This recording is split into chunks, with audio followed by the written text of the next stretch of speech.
আসসালামু আলাইকুম রহমতুল্লাহ। ভারতের ভয়ে কান্দ কেন পাকিস্তান? কান্নার তো এখনো কিছু শুরু হয়নি। কিচ্ছু করবে না ভারত। যা কিছু করবে তোমার ঘরের শত্রু বিভীষণরাই করে দেবে। তোমার ঘরের লোকে যা করবে তাই তুমি সহ্য করে হজম করে তুমি নিজেকে তোমার জনগণকে বাঁচাতে পারবে না সোনারা। তোমরা কেন যে সাদিয়া সাদিয়া ঝাড়ের বাস সব পেছন দিকে নাও? ভারতের ঝাড়ের বাস কেন পেছন দিকে যে গোজো বা নিতে চাও, এটা আমার মাথায় খেলে না। মানে ভারতের ভয়ে একেবারে পাকিস্তানের প্রধানমন্ত্রী শাহবাজ শরীফ কান্দি দিছে আর কি, যদি গ্রামের ভাষায় বলে কান্দি দিছে, কেঁদে দিয়েছে। মানে কেন এ কথা বলছি আপনারা জানেন, দিল্লিতে লাল কেল্লার ওখানে যে বিস্ফোরণ ঘটে, সেই বিস্ফোরণের পরে গতকাল মঙ্গলবার একের পর এক সন্ত্রাসী হামলায় প্রকম্পিত পাকিস্তান। মঙ্গলবার ইসলামাবাদ জেলা আদালত চত্বরে আত্মঘাতী বোমা হামলা হয়। এতে প্রাণ গেছে অন্ততপক্ষে 12 জনের। হামলার দায় স্বীকার করেছে পাকিস্তানি তালেবান। এ ঘটনার পর সাউথ ওয়াজিরিস্তানের একটি ক্যাডেট কলেজে হামলা চালায় সশস্ত্র গোষ্ঠীর সদস্যরা। সেখানে ঢুকে এলো পাতাড়ি গুলি চালাতে থাকে। এদের সাথে যারা সম্পর্ক করে, যে তালেবান সন্ত্রাসীরা মানে স্কুল কলেজে ঢুকে এলো পাতাড়ি নিরীহ বাচ্চাদের উপরে, সন্তানদের উপরে গুলি চালাতে পারে, তাদের দেশের সাথে সম্পর্ক যারা রাখে, তারা যে কেন কী করে আমি বুঝি না। হামলা চালায় সশস্ত্র গোষ্ঠীর সদস্যরা।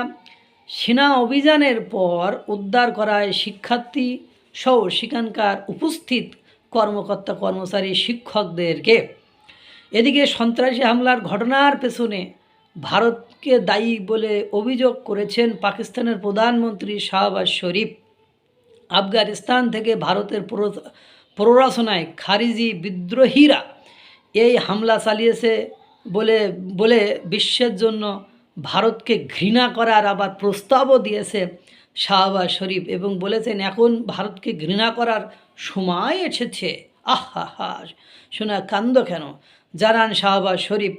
উভয় হামলায় এই অঞ্চলে ভারতীয় রাষ্ট্রীয় সন্ত্রাসবাদের সবচেয়ে খারাপ উদাহরণ বলে তিনি আবার বলতেও চেয়েছেন। এদিকে খাইবার পাখতুনখোয়ায় একটি সেনা চৌকিতে হামলায় নিরাপত্তা বাহিনীর অন্তত 10 সদস্য আহত হয়েছে। বুঝছেন কিছু? মানে কান্নাকাটি শুরু করেছে। এই যে ক্যাডেট কলেজ, মানে ইসলামাবাদ আদালত চত্বর, খাইবার পাখতুনখোয়ায় টিটিপি এর হামলা, এতে করে শাহবাজ শরীফ আরে ভাই কী করিল ষড়যন্ত্র। তারা আমাদেরকে একেবারে নাস্তা নাবুদ নাকানি চুবানি পানি খাওয়াইয়া দিল। এখনও তো তারা মানে কিছু করিনি। এ তো শুধুমাত্র আপনার দেশের বা আপনাদের দেশের সন্ত্রাসীরা আপনাদেরকে নাকানি চুবানি দিয়েছে। এখনও খেলা তো ভারত শুরু করিনি। ভারত খেলা শুরু করলে তো সে খেলা কোন জায়গায় যে দাঁড়াবে। অপারেশন সিঁদুর যে এবার রক্তে রঞ্জিত লাল হয়ে যাবে, সেটা কিন্তু বুঝতে আর কারোর বাকি নেই। বুঝলে ভালো, বুঝলে বুঝপাদা, না বুঝলে তেজকাটা, আরও না বুঝলে কান্নাকাটি করি গোষ্ঠী সহ যাবে লেসকাটা। এই যে খেলা শুরু করেছ, যে উস্কানি অমুককে উস্কানি দিয়ে তার ওখানে যুদ্ধ জাহাজ পড়িয়ে চিকেন নেক কেটে নেবো, চিকেন নেক দখল করে নেব। এখন নিজের নেক মানে ঘাড়াই থাকে কিনা, চিকেন মুরগি থাক দূরে, আগে সেলফ নেক থাকে কিনা পাকিস্তান, আগে সেটাই আগে হজম করো, সহ্য করো। আল্লাহ তাআলা সকলকে ভালো রাখুক, সুস্থ রাখুক। আসসালামু আলাইকুম রহমতুল্লাহ।